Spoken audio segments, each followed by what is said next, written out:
Hello everyone. आज के lecture में हम सीक्वेंस के बारे में डिस्कस करेंगे। थंबनेल पे जो भी टॉपिक्स आपने देखे उन सारे टॉपिक्स को वन बाय वन हम कवर करेंगे। So let us start with this sequence. Okay, so in a very simple language sequence क्या है? ये आपका डोमेन हो गया and this is your codomain.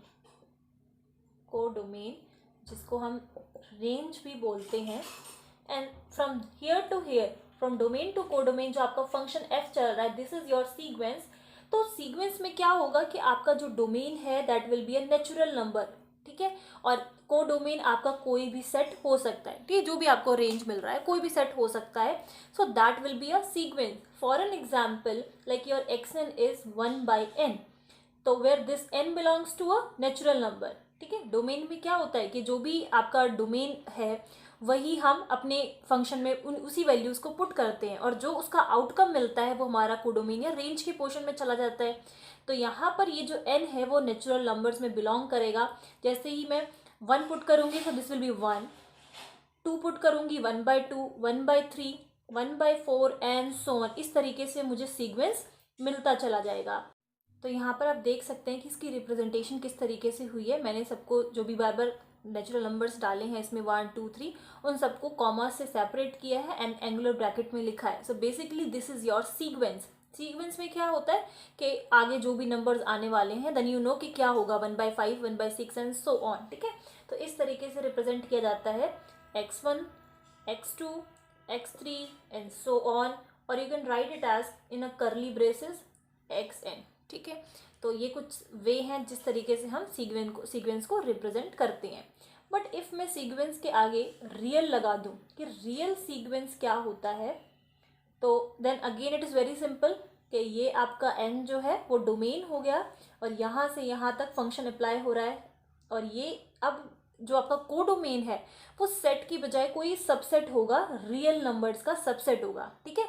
तो रेंज अगर आपको जो है वो रियल नंबर्स मिल रहे हैं तो वो रियल सीक्वेंस हो गई। जैसे कि फॉर एन एग्जाम्पल इफ मेरा फंक्शन यहाँ पर f है, so I am taking it as f, colons लगा दिए, तो जो फंक्शन होता है वो हम यहाँ पर लिखते हैं। देन हमारा जो डोमेन है that is from r to real number. इस तरीके से हम इसको रिप्रेजेंट कर सकते हैं।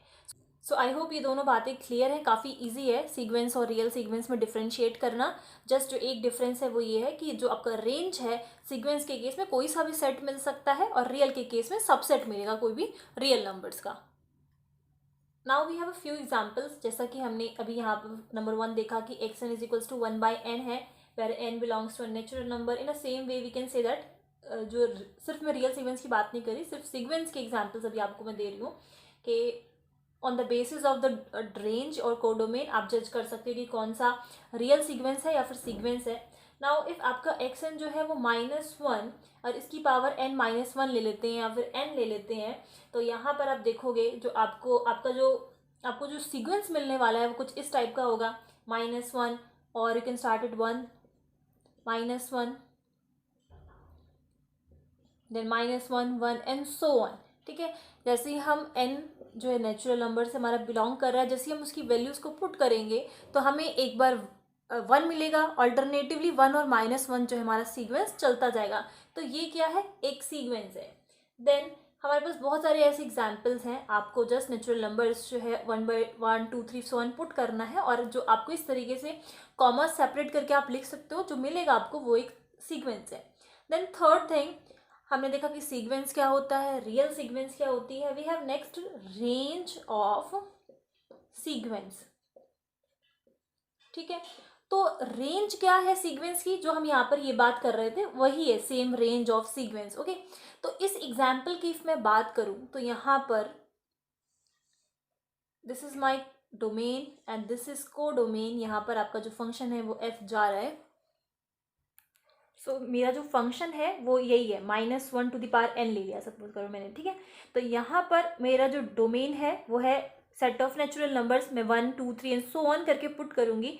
बट जब आप इसमें नेचुरल नंबर्स पुट करोगे तो हमेशा जो आंसर आपका आने वाला है दैट विल बी या तो 1 आएगा या तो -1 आएगा, और कोई आंसर आपका नहीं आ सकता।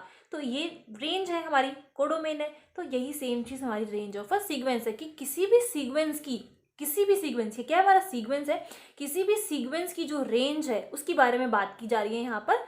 तो जैसे कि मैंने एक एग्जांपल ये लिया -1⁴n, तो ये डोमेन है हमारा जो कि नेचुरल नंबर्स है। जैसे ही मैं इसको पुट करूंगी तो इधर आई विल गेट 1 और -1, नेक्स्ट और कोई भी नंबर नहीं मिलेगा। इसी तरीके से डिफरेंट 1/n ले लिया तो यहाँ पर नेचुरल नंबर्स हैं, सो आई विल गेट 1, 1/2, 1/3। तो वो जो आपको पुट करने के बाद आपको मिलेगा that is your range. So I hope ये तीनों टॉपिक्स क्लियर है। एंड नेक्स्ट इफ आई से कि कोई दो सीक्वेंस कैसी हैं, इक्वल सीक्वेंस है, तो ये काफ़ी अच्छा एग्जाम्पल है, मैं इसलिए बार बार इसी एग्जाम्पल को यूज़ कर रही हूँ आपको चीज़ें समझाने के लिए। एक सीक्वेंस तो मैंने ले ली xn दैट इज़ -1⁴n, और दूसरी सीक्वेंस मैंने कुछ इस तरीके से ले ली -1 1 -1 1 and so on. So as you can see कि xn और yn जो भी दोनों मैंने सीक्वेंस ली हैं वो कैसी हैं, आपस में एग्जैक्टली सेम है। तो इन दोनों सीक्वेंस को हम बोल सकते हैं equal sequence. Now next if I से कांस्टेंट सीक्वेंस, तो कांस्टेंट सीक्वेंस क्या होगी कि आपके पास कोई भी xn जो है सीक्वेंस है और वो आपको कांस्टेंट ही बार बार मिल रही है, like a and so on, ठीक है। तो आप कितना भी आगे चले जाओ जो आपको मिल रहा है वो सिर्फ a है, दैट इज कांस्टेंट। और you can write it as xn is equals to in a curly braces a, क्योंकि आपको सिर्फ एक a ही है जो आपको रेंज में मिल रहा है which is a finite set. तो कांस्टेंट में आप क्या कह सकते हैं कि इफ सेम ही चीज आपको बार बार मिल रही है then it will be a constant sequence. Now we have some more few terms like bounded, like upper bound, lower bound क्या होता है। तो सबसे पहले हम देखते हैं कि अपर बाउंड क्या होता है, देन वी विल सी कि लोअर बाउंड क्या होता है। So in case of a upper bound आपको कोई भी एक k ऐसा नंबर मिलेगा, ठीक है। k will be your real number such that कि जो सीक्वेंस आपके पास xn है वो कुछ इस तरीके से उस अपर बाउंड से सारे एलिमेंट्स जो हैं वो सारे के सारे लेस होंगे या उसके इक्वल हो सकते हैं बट उससे बड़े नहीं होंगे। तो इस केस में ये जो k है आपका वो होगा अपर बाउंड। यहाँ पर xn जो है हमारी सीक्वेंस है, ठीक है, कि जिससे जो xn है that will be less then और इज इक्वल्स टू k। और यहाँ पर हमारा लोअर बाउंड क्या होगा, लाइक मैं इसको स्मॉल k से रिप्रेजेंट कर रही हूँ कि k जो है, ये स्मॉल k जो है वो xn से जो है छोटा होगा, ठीक है। ये सबसे लोअर होगा, लोअर बाउंड इसीलिए इसका नाम है कि xn से if it is less than k is less than is equals to xn। अगर हमारे पास कोई भी एक सीक्वेंस है xn जिसके पास अपर बाउंड भी है एंड लोअर बाउंड भी है, दोनों है, देन वो सेट सीक्वेंस कैसी हो जाएगी, बाउंडेड सीक्वेंस, ठीक है। और इफ आपको ना ही ऐसा कोई स्मॉल k मिला ना ही ऐसा कोई कैपिटल K मिला जिससे आपकी सीक्वेंस जो है वो लेस है या फिर जो है ग्रेटर है, तो दोनों में से मतलब अपर बाउंड और लोअर बाउंड दोनों ही नहीं मिलते, तो वो जो सीक्वेंस है वो कैसी हो जाएगी, अनबाउंडेड सीक्वेंस, इफ ये दोनों ही नहीं मिलते तो, okay. Now we have two terms, first is supremum and second one is infimum, okay. So I will make you understand both of these terms through an example. So first one is, let us take a sequence n square, okay. So in this we have -infinity to 1, ये सारे क्या हैं, lower bound है। ये जो member हैं इसके जितने भी मेंबर होंगे वो सारे कैसे हैं, लोअर बाउंड हैं, बिकॉज ये n स्क्वायर है। जब मैं पुट करूँगी 1, so I will get 1, 2 square will be 4, 3 square will be 9 and so on, okay. इस तरीके से मुझे सीक्वेंस मिलने वाली है। तो यहाँ पर जो लोअर बाउंड होगा you can consider 1 also, because 1 से जो है सारे बड़े होंगे, 4 9 एंड जो भी हमें आगे मिलने वाले नंबर्स हैं वो सारे 1 से बड़े होंगे। So I am considering 1 also because it is also a lower bound. और जब मैं नंबर लाइन में लेफ्ट हैंड साइड चलती जाऊंगी, इधर इट इज़ -1 -2 -3 -4, ये सारे ही मेरे पास क्या है, लोअर बाउंड है, क्योंकि इन सारे लोअर बाउंड से हमें जो ये सीक्वेंस मिलने वाली है इनके मेंबर्स जो हैं वो बड़े हैं। तो I can say that this minus infinity to one, यहाँ पर ये वन जो है मैंने कंसिडर किया हुआ है, इसलिए ये क्लोज इंटरवल साइड से लगाया हुआ है। ये सारे कैसे हैं, लोअर बाउंड है, ठीक है, no doubt, because lower bound में एक ही सिंपल से डेफिनेशन है कि आपको ऐसा कोई भी स्मॉल के जिससे आपके जो मेंबर्स हैं वो सारे बड़े हों, तो ये सारे लोअर बाउंड कहलाएंगे। बट इन्फिमम हमारे पास क्या होता है, इन्फिमम इज अपर या फिर आप लिख सकते हो, सॉरी GLB होता है तो ग्रेटेस्ट लिख देती हूँ मैं, ग्रेटेस्ट लोअर बाउंड। इन्फिमम होता है ग्रेटेस्ट लोअर बाउंड। तो आप ये भी देख सकते हो कि infimum and lower bound are not exactly same things. Lower bound में सिर्फ लोअर बाउंड की बात करते हैं, बट इन्फिमम में हम ग्रेटेस्ट लोअर बाउंड की बात करते हैं। तो लोअर बाउंड आपके ये सारे हैं, माइनस इन्फिनिटी टू वन तक हैं।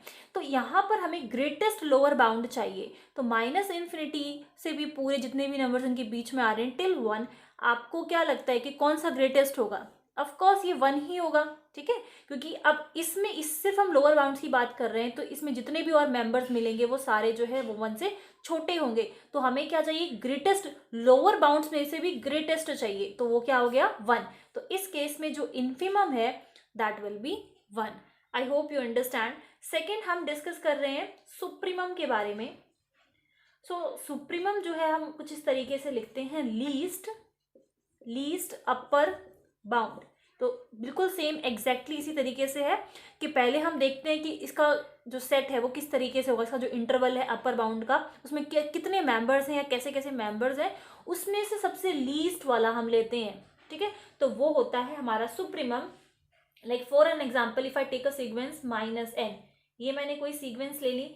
अब यहाँ पर ये जो n है, -1 से बड़े जितने भी नंबर्स होंगे, जितने भी हमारे नंबर हमें मिलने वाले हैं, वो सारे कैसे होंगे, सिर्फ अपर बाउंड की बात कर रही हूँ, तो वो अपर बाउंड होंगे, ठीक है।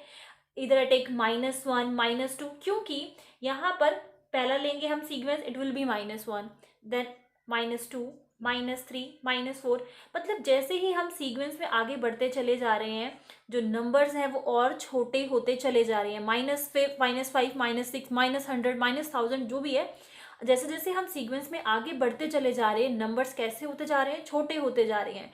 तो supremum of course you will get from here -1, और जो है जो नंबर्स -1 से बड़े होंगे, या तो वो हो सकते हैं, और I can start it from -1। सो मैंने यहाँ पर लिखा है कि -1 से स्टार्ट करेंगे, and I can take any numbers, like -1 से आप इन्फिनिटी तक इस तरीके से भी लिख सकते हो। सो इस केस में इफ मुझे सुप्रीमम बताना है तो कौन सा होगा, मुझे लीस्ट सुप्रीमम चाहिए। इफ मैं -1 लिख रही हूँ, -1 से बड़ा 1 होता है, 2 होता है, 3 होता है, 4 होता है, इस तरीके से जा रहे हैं, तो इसमें से मैं सुप्रीमम कौन सा ले सकती हूँ? Of course I can take this least मुझे चाहिए, क्योंकि ये सारे तो अपर बाउंड है ही, बट मुझे क्या चाहिए, लीस्ट चाहिए in order to get supremum. So इनमें से लीस्ट कौन सा है, -1। आई कैन टेक 1 2 3 4, क्योंकि ये तो इससे बड़े हो गए, I want least, so it will be -1। तो इस केस में -1 जो है वो सुप्रीमम हो जाएगा। मैंने दोनों एग्जाम्पल्स के थ्रू आपको ये बताया कि सुप्रीमम और अपर बाउंड ये दोनों सेम चीजें नहीं है, क्योंकि सुप्रीमम के केस में हम लीस्ट अपर बाउंड लेते हैं, अपर बाउंड नहीं, लीस्ट अपर बाउंड लेते हैं। इन्फिमम के केस में हम लोअर बाउंड नहीं, ग्रेटेस्ट लोअर बाउंड लेते हैं। So I hope I am clear with both of these examples. Now let us see what is monotonic sequence.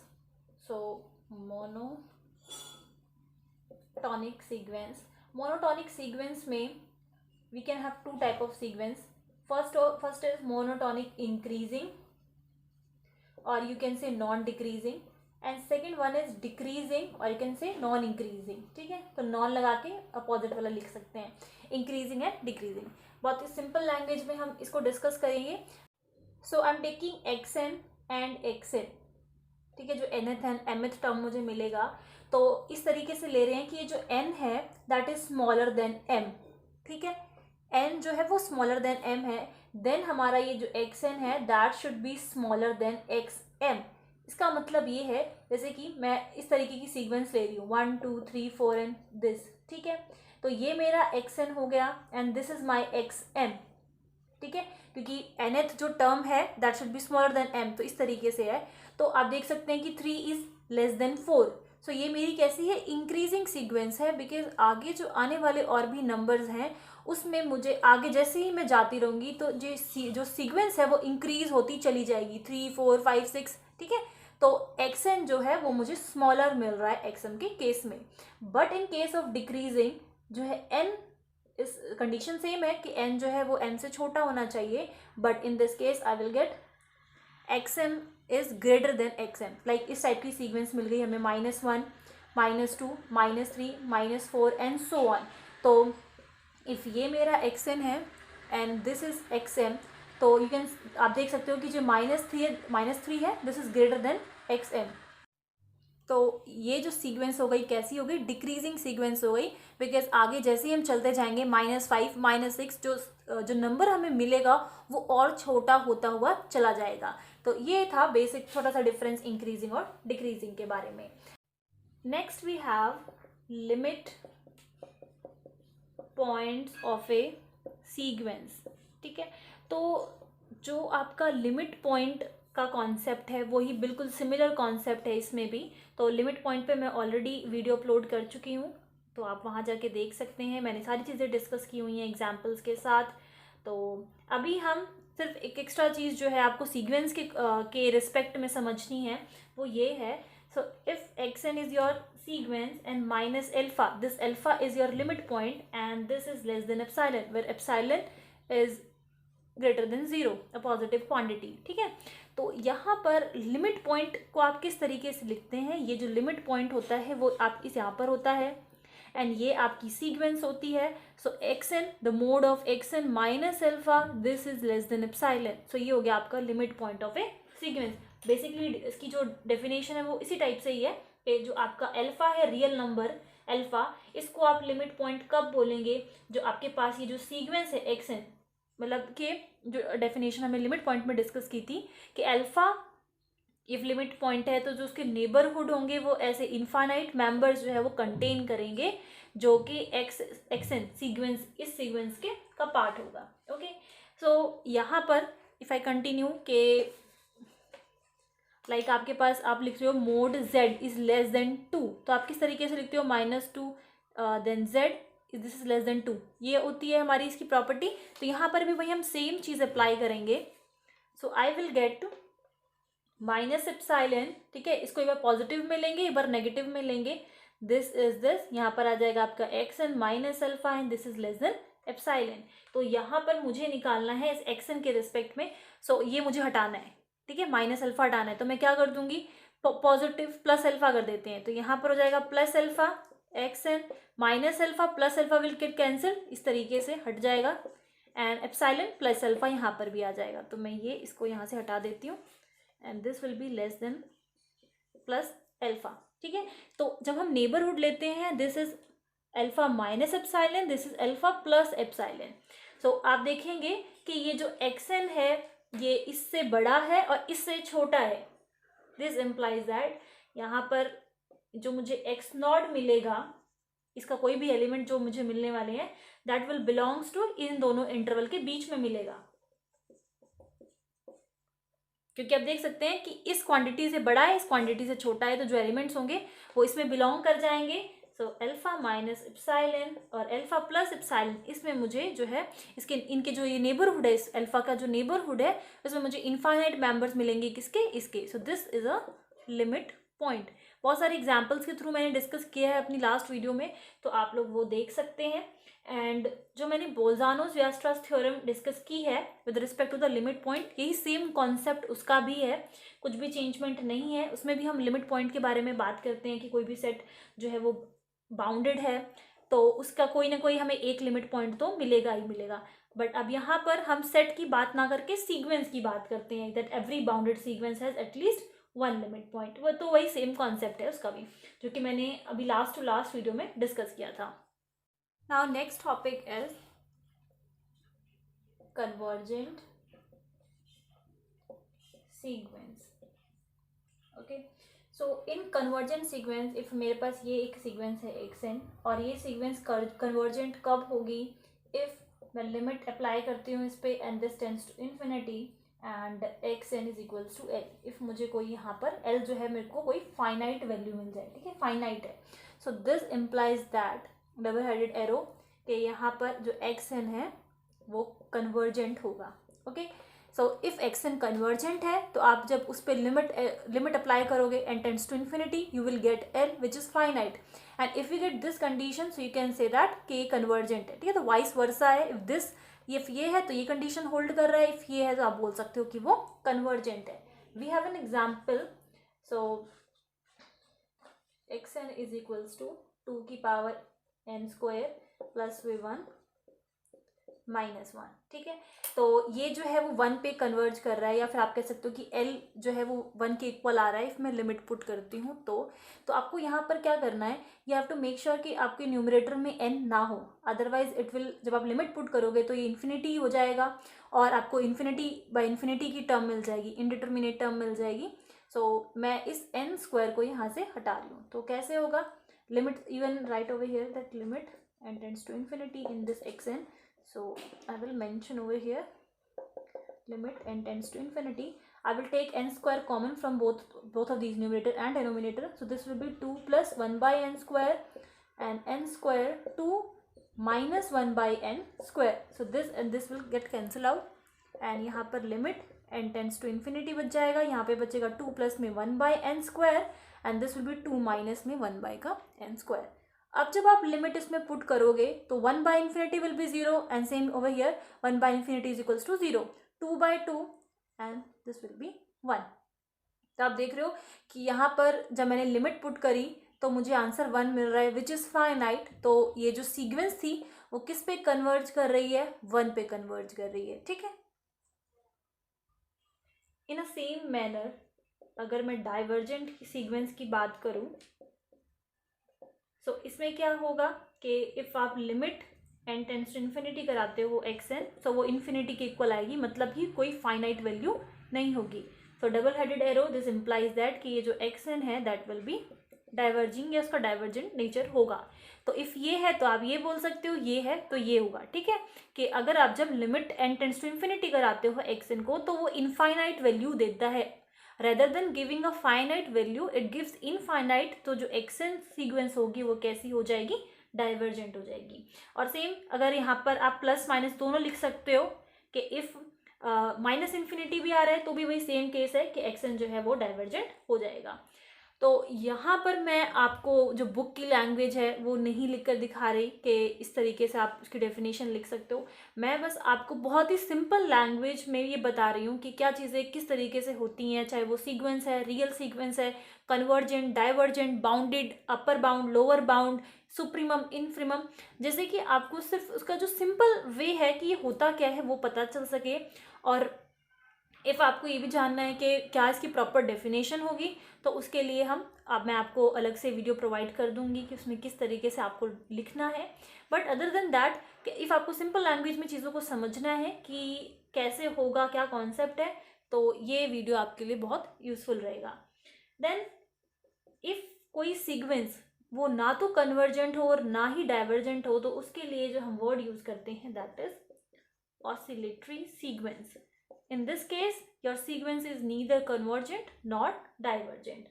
So for an example, like if we have this xn as a sequence and this is minus 1 to the power n, आपको ये answer जो ये sequence इस तरीके की मिलती रहेगी. Although it is bounded, ये बाउंडेड है बिकॉज आपको जो आंसर मिलेगा बार बार वो -1 and 1 ही मिलेगा पूरे सीक्वेंस में. But although it is bounded but it is not convergent, ठीक है. तो ऑसिलेटरी सीक्वेंस में आपकी जो सीक्वेंस होती है वो ना तो डाइवर्जेंट होती है ना तो कन्वर्जेंट होती है, ऑसिलेट करती रहती है, ठीक है. तो we are done with the topics. जो भी मैंने थंबनेल में टॉपिक्स लिखे थे उन सबको मैंने यहाँ पर बता दिया है. नेक्स्ट वीडियो में मैं और कुछ थ्योरम्स इससे रिलेटेड डिस्कस करूंगी. कन्वर्जेंट सीक्वेंसेस की हम कुछ एग्जाम्पल डिस्कस करेंगे जिससे कि ये टॉपिक्स जो है आपको और क्लियर हो जाए. इफ़ आपको कोई डाउट है तो आप लोग मुझसे पूछ सकते हैं. And at last, thank you.